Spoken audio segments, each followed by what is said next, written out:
So yeah, we're back at it again. Haven't made any car videos, just been too busy working on miscellaneous things. As you can see, we reversed the CRX in so I could have more room to work on the other side. Same old primered side. Got primered twice. And now we are gonna jump on this passenger side. Start with the quarter panel, work our way down to the door, fender, and we'll probably save the hood and the roof for last.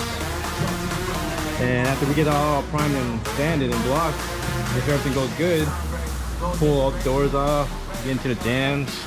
But yeah, just not gonna do no tutorials or anything, just that shit's boring. Just gonna do a time lapse. What's up, Gunny?